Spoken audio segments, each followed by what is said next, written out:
Thank you for joining us for another week of Help Nobody Told Me. I'm Jasmine Shapiro, here with my partner Shannon Johnson. Hello. And we are realtors with Berkshire Hathaway Home Services here in Chicago. And today we have our guest Lynn Wendt with us. And a little bit about Lynn. She has a vast amount of experience in lots of different things. She was an IT project manager. She has been in real estate, and she is now a ghostwriter. Which, woo! So give us a little snapshot about your journey and how you ended up doing what you're doing now. Oh, I'd love to. Okay, so I've always considered myself a writer ever since I was 10 years old and got my first creative writing assignment. Went on to essay and memoir and poetry. All that. Love it. When it was time for me to get a job after college, I fell back on experience I had working with my father, who had an IT service bureau in the 60s, 50s and 60s and 70s. So I got my first job at Allstate in operations, and then I was a programmer, and I finally settled into a role as a project manager, developing or helping people develop and deliver global IT systems. I was very involved with the project management. I really wholeheartedly embraced project management, maybe at a time that it wasn't so popular to do so. I know, I was thinking that's a long time ago when we think about IT project management. Oh, yeah. Now it's huge, but I could write like that's like, Well, you should. that's like, it was a grand chaotic I mean, that's time. like groundbreaking stuff back then. It was like really actually, the beginning of it was. It what we actually do was. now. And so that's why the Project Management Institute was so wonderful, because they embrace project management on a global scale. I helped with standards and all the test questions and stuff like that. So when it came time to leave my corporate job, my son and some partners were starting a real estate brokerage in Lakeview. And so they kind of brought me on to do the training and the processes, all the project management stuff, develop materials for them, and I quickly got the bug, and I got my license, and I got all my certifications, including the SRES and the CIPS and ABR and all that. And so I loved working one-on-one with people, because in a corporate environment, it's very political. But when you're just one-on-one out there helping somebody achieve a dream or get over some stress in their life by selling their house or buying a house, it was wonderful. And so not only did we have a residential team, my son and I, but we were building a brokerage at the same time, so it was very entrepreneurial. So I had that, and I spent a lot of years in real estate. How long were you? About 14 or 15 years. I still have my license. It's with a holding company car, because when I work with clients, I don't want to be associated with one brokerage. So I just renewed it. I have my managing broker's license. So I was the designated managing broker there for about 10 years. And so when I left, I wanted to bring kind of everything forward and think of something I could do maybe for 10 or 20 years. You know, I'm not the type to retire. I love writing, my project management skills, and then the love of working one-on-one with people and all my real estate experience. So it all kind of came together as a ghostwriter, both for Legacy and for real estate agents. Wonderful. So now, your great-grandfather wrote a memoir, right? He did. Tell us a little about that and how it influenced you. Oh, well, that's like my favorite question. I was given this memoir like when I was 10 years old. It was like 40 or 50 pages, and I'd always hear about Grandpa Harris and starting a wool and fur trading business in St. Louis. He was very successful. It ended up to be a multi-million-dollar business. And so his story is that he was the son of immigrants, and they were scrappy. He and his brothers were scrappy, and they helped his father, and then they started their own business. And at 12, he used to go around the St. Louis area making deals, and they started their business in Dodge City in the Wild West. I mean, how cool is that?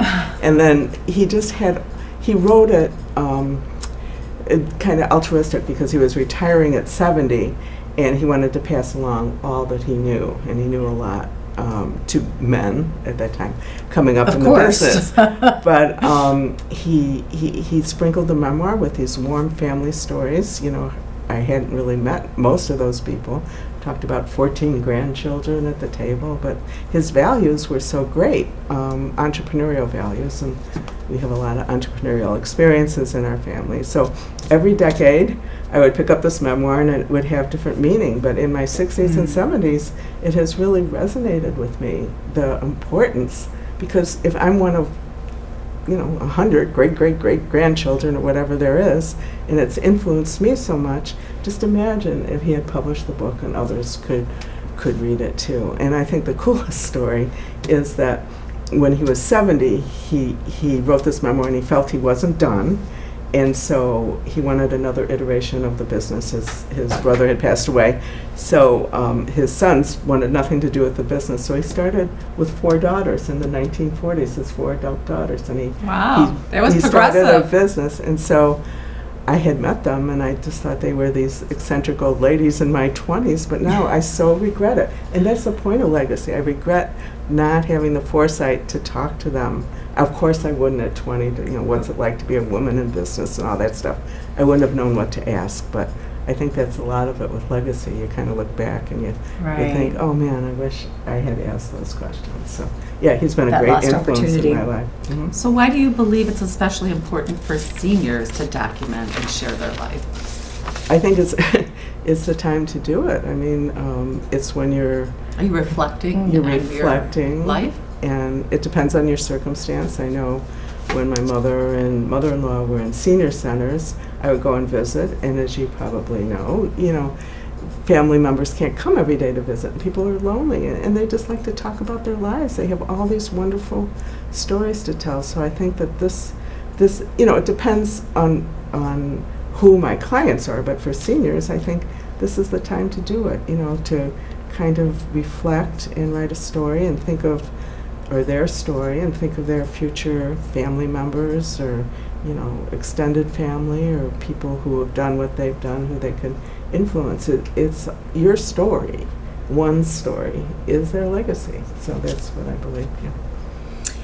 Your book, Carol's Playlist, explores your mother's journey through dementia. It does. And what kind of a response have you had from readers? What has that been like? Oh, good. We'll talk about this later, but our Legacy is the publisher, and so I've envisioned writing several books under Echoes and Journeys, so it's going to be several short memoirs. And I had to start with my mother's story. My mother, everybody's mother is so central to their lives, and going through Alzheimer's isn't always easy. You want to get to that level of grace and service, but a lot of times I know firsthand and from other people, there's conflict, there's unresolved conflict. So you have the conflict, you want to do the right thing, you're being pulled in a million different directions. So she passed away actually 12 years ago, so it took 12 years for me to really have the distance, and I think maybe having grandchildren is kind of a little bit part of the reason I could kind of put things in a broader universal perspective. So this was just the time to write it. And I wanted to go through our Legacy process because it's a process I recommend to people, but I didn't want to recommend it unless I'd done it myself. And so it just went out on KDP, it just went out on Amazon, and the 10 or so people have read it. I got great feedback, and I'm starting to get really good reviews. So yeah, I think it's been well received. Great. So you're talking about our Legacy. And that's a process. It's a process and a product. What does that look like? Well, it looks like the process is somebody will want to write a memoir about their business or if they're a senior, their life, or whatever they want to write. And so I'm a ghostwriter. So the first thing we do is we sit down and talk about who your real audience is and what you want them to get from the book and what do you want to get from the book. That's an important question. Then we write an outline and we break it down, bullet points and sub-bullet points. And then basically I interview you on Zoom, or I use a AI tool, on my phone, and people just talk and talk and talk. And then I write the first draft. We fill it in with 20 or so pictures. The second draft, this is the draft you send out to your family and friends. Then I write a second draft, fill it in, And then the really nice part is we're done with the draft, and I just turn it over to the publishers who have been in business for like 30 years, and they do the cover design. They get the ISBN number. They do the editing. They do the 2 rounds of editing. They do the layout. They send it to the printer, and you get 50 complimentary copies. So if you're writing a legacy book to give to your family and friends, you can always get a second printing. It makes it so easy. Now, people can come to me who want to write a full-scale memoir, and then the question is, do you want to be published traditionally? Do you want a hybrid publisher? How do you want to market your book, or do you want to self-publish? But then you still have to go through all these steps. Sure. So I love this for people, because a lot of times people think I should write a book, and a lot of times ghostwriters help them, but then what? You need the product at the end, right? You need the product, you need the sale, you need the closing, Right. And so this makes it really easy, and I'm really thrilled to be part of that. So now you mentioned starting to present at senior communities in August. So what does your workshop or webinar, experience, what will it look like? Okay, well, I'm just developing it, but I have a webinar out there on YouTube that's gotten a pretty good response. Based on that webinar, I'm going to go to a senior center in Lake Forest in a couple weeks. So I'm going to go there tomorrow to kind of see what the AV looks like and all that kind of stuff. But it just is telling people a little bit about the process, a little bit about myself, but how to basically approach a memoir. A lot of people think they have stories to tell, but then you have to structure it. So I think this is kind of interesting. You can start, you can think of, a lot of people have their own material already, and so we organize that, or I organize that, and then ask them questions and fill in. But you can think of a hero's journey. You can think of a theme like music. I have one in mind to write about all the concerts I went to growing up at Ravinia and stuff. You can think of, you can look at pictures, you can think of recipes, you can think of family gatherings. Now, the book I wrote about my mom is structured about the places she lived in Northbrook, the 4 or 5 places, including the senior centers. And that's how I started. But then on reflection, I think, there's a lot of the hero's journey in it, because it is kind of a hero's journey.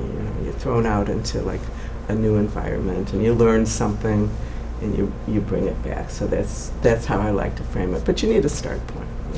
So that's what I talked about. I have different slides and different approaches for those, just to get people thinking. Because if you don't fancy yourself a writer, then that whole writing process is a little foreign. Exactly. So having someone like you to help you through that process and get all these thoughts in our heads, it's like, well, I have a story, but I don't really know how to get it on paper. Exactly. And people, we have a start point, but they don't have to structure it in their mind. They just have to talk and tell the story. Then we formulate it and structure, or I do, and structure it and then feed it back to them. It's all in their voice. So Ghostwriter is, I write in your voice, and then I disappear. Much like real estate. It's really, I draw the correlation to real estate, because you're very emotionally involved with people, and you carry them to the finish line. And then you must disappear. They, to a sense, you hope to get referrals and, occasionally keep in touch or whatever, but it's their life. And so you've really, really been involved, and then it's time to step back. And it's true, as you go through that process with someone purchasing a home, much like you're writing their book, you're speaking it in their language, their voice. Exactly. We guide them to the home that they want. Exactly. Through what they've told us and what they've shared and the questions that we've asked. Exactly. It's not the home that we would want. Exactly. That would fit our needs. It's the home that's going to fit their needs that they want. And sometimes there is a correlation they think they want something. Exactly. And then when they start looking, they realize, well, actually, no, I would prefer this. Right. Exactly. And so it's kind of the writing experience is the same. They think this is the story, but as you start to ask questions, it's exactly that. It's a very different story. My real estate clients, I'd always say, especially buyers, cast a wide net. I don't care if I show you 40 or 50 homes. It's fine with me, because you have an idea of what you want, but let's cast a wide net, and then we'll bring it down. And we start big, and then we start, now we start finding out. What did you like and what didn't you like? Exactly. And, you start talking to me, you're like, oh, so you have to have a 3-car garage because you have the toy car over here that you're always diddling with. So let's mark these all these that don't have the 3-car garage, let's mark them off the list. We're not going to look at them if they don't have 3 cars. You know, so you just start whittling away at whatever. And then you have something at the end. Yeah, and absolutely. Then you kind of disappear. So as far as like when you're talking to people initially, because we had a legacy video person on one time, and I found interesting with him that he said that when he talks to seniors, a lot of the women didn't have careers. They were stay at home, and they felt they had nothing to really talk about, nothing to share. But he said as he started asking them questions, they actually had a lot to share. Do you find that too? Like, I think that's so true. And I use the example of my husband's grandmother, great-grandmother, we call it, from my children's perspective. She lived 104. She was born before automobiles, and she took her first plane ride at 94. And then when she kind of was put in a corner, we'd come to his parents' house, and she'd be sitting there doing this beautiful needlepoint. And so you might think, you know, she would be someone say, I don't, you know, I was a housewife, you know, I kept house, you know, I raised 2 kids. But just that cultural perspective, just what was it like to be on a farm with 9 brothers and sisters growing up and not have transportation? What did everybody feel when they got their first automobile? You know, was there resistance? Were they first in the game? Were they last in the game? You know, all this, her perspective would have been so valuable and heartwarming, you know, because kids or grandkids or whatever, they're not going to read a book all the time, but there's a point, right? There's a point in people's lives where they really want to know. They want to know a little bit about themselves, and what a gift. You've lived this life, just take a moment to write down some stories. So I use that as an example. And then, you know, you just start, like if people shut their eyes and think about that, themselves, their lives, and envision a future grandchild or a future relative or whatever, and you could introduce yourself to them, what would you say? Well, they have to want to say something because they would love that person very much, and they would have to want to tell them something. Right. So everybody has 2 or 3 or 4 stories, I'm sure. And I think we're so global now. People don't all live, like, you know, back in the day, people lived on the same street. Right. You know, your whole family. But now people live all over the world. Right. So to have some sort of a documentation might be really nice for the younger generation. I think so. Just, you know, whatever point in time they're craving it. You know? Yeah. Absolutely. Yeah, for sure. Yeah. So for family members that might be listening, what's a really simple first step that they can take to start capturing the stories of their loved ones? I think I have to say what the first steps are for anybody I help ghostwrite a memoir is know who your audience is. A lot of people come to me and they want to write a memoir and they think everybody will be interested in it, but it's really your North Star. Who are you telling your story to? Who's sitting across from you having coffee? Who is your audience? So that's really important. And then what do you want to say? What are the highest points of what you want to say? And then we kind of break that down a little bit. And then I think it's important for them to talk to somebody like me so they know that they're putting in all this time and effort, and there'll be something at the end. They know the back end process. I mean, that's a big question. I'm going to write this memoir. I'm going to spend all this energy. How will I get my book? Do I really have to go out there and look for an editor myself? You know, what are my options? Not, you know, you have to do this one thing or this, but what are my options? And then really focus on the end goal. That's like project management. You know, you focus on that goal, that delivery, and what does it take to get there. But that is the goal, the delivery. So you ghostwrite for everyone else, but what is one story from your life that you hope future generations will remember?